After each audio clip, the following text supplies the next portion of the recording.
Je ne sais pas si quelqu'un a envie d'ajouter quelque chose là-dessus. Peut-être vous, Thierry Jacques, voilà, il y a un micro Mais par donc, rapport à ce qu'on a entendu.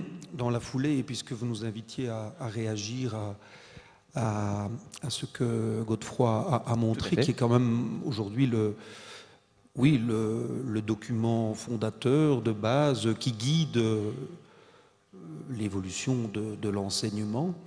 Je dirais que le titre est un peu du marketing politique parce que ça n'est pas mon école comme je la veux, c'est l'école comme la société la veut, comme tu l'as bien dit, dans le cadre de la commande sociale qui est adressée à l'école. Et donc, ça me faisait simplement penser à ceci. Je pense qu'il faut, enfin, on en est tous bien conscients évidemment, mais je pense que c'est vraiment intéressant de pouvoir questionner les différents acteurs et notamment les acteurs, les premiers bénéficiaires de l'école, les jeunes, comme ça a été fait. Je trouve que c'est toujours très très utile. Après ça, et une fois qu'on a d'ailleurs questionné d'autres acteurs, on doit évidemment développer tous ensemble le service public de l'enseignement, avec les contraintes et les conditions dans lesquelles nous nous trouvons. Par exemple, j'ai entendu des choses qui font partie du rêve, et c'est normal que ça fasse partie du rêve. On peut multiplier le nombre de sports qu'il faut apprendre au cours de gym, c'est très très bien. On peut en rajouter encore une dizaine. Il est bien entendu que nous savons très bien que des limites doivent être mises. J'ai entendu aussi, par exemple, la multiplication des options. À nouveau, ça peut faire partie du rêve. En même temps, nous savons bien que ça là vient je vais dire, se heurter à un contexte et à des contraintes qui, notamment parce que la société a aussi une commande sociale qui est, puisque c'est un service public, l'accessibilité, la qualité, l'égalité, etc., tout n'est pas possible.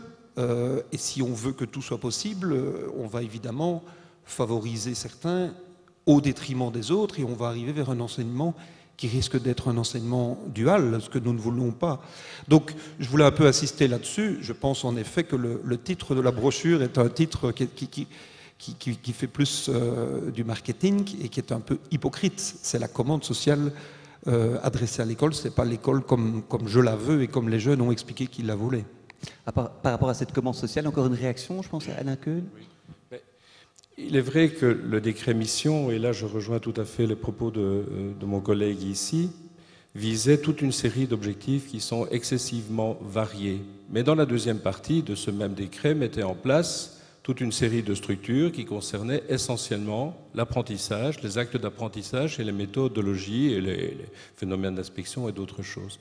Et donc on a vraiment une contradiction complète entre la commande sociale qui est excessivement variée, où on veut faire des élèves, et bien sûr, c'est le rôle de l'école, c'est important et c'est prioritaire, et ça l'est peut-être d'autant plus aujourd'hui et encore plus qu'hier, mais on donne essentiellement les moyens en termes de structures d'apprentissage.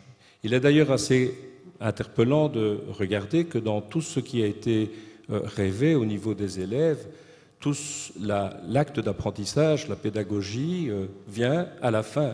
Et toute une série d'autres aspects qui sont essentiels, la participation, l'autonomie, enfin, sont marqués comme étant, semble-t-il, prioritaires. Dans les écoles, nous travaillons en sens inverse. Nous avons les moyens et les structures qui nous permettent de d'abord travailler à l'acte d'apprentissage, à travers eux, oui, forcément, à tout ce qui est autonomie et citoyenneté, mais l'acte d'apprentissage reste prioritaire. Donc là, on a effectivement un antagonisme entre deux objectifs qu'il faudra sans doute, à mon avis, rapprocher, notamment avec la formation initiale et avec les ponts jetés entre les différentes structures d'enseignement. Ça paraît vraiment essentiel pour l'avenir. Oui. Stéphane Vreux, je vous voyais très attentif, justement. Je crois que les structures sont bonnes. Godefroy parle du décret mission, on a tout dedans.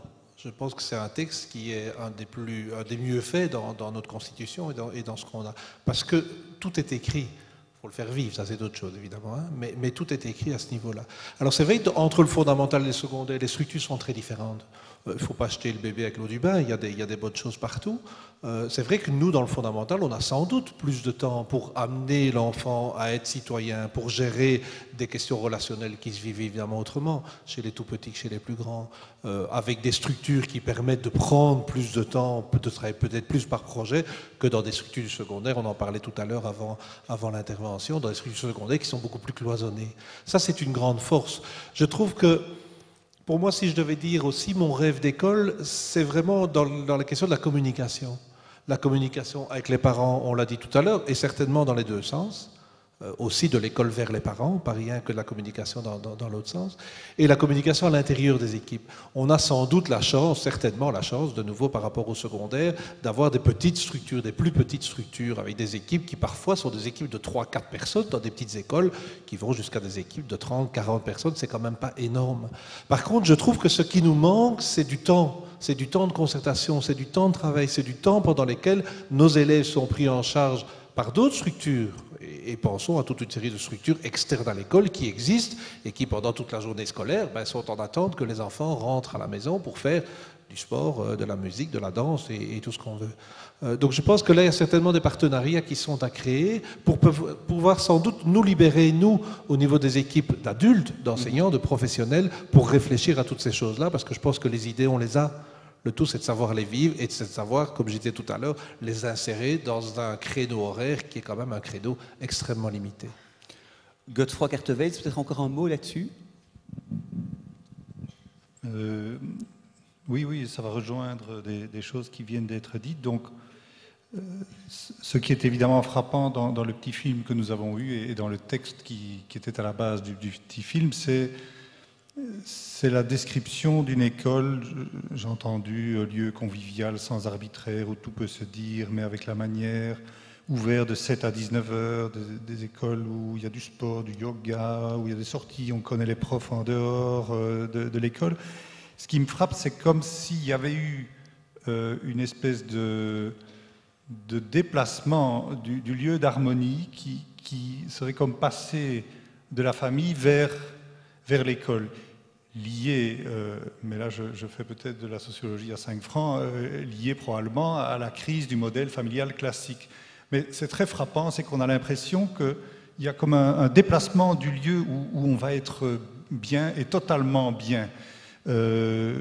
Et corollaire évident, la question de l'apprentissage et du but de l'apprentissage comme un but essentiel de l'école est quand même, le moins qu'on puisse dire, très discret dans ce qui nous a été dit, sauf pour nous dire il faut travailler de manière modulaire pour que les choses se fassent en souplesse et sans souffrance, hein, en gros, ce qui est bien légitime, mais qui est peut-être pas tout à fait suffisant.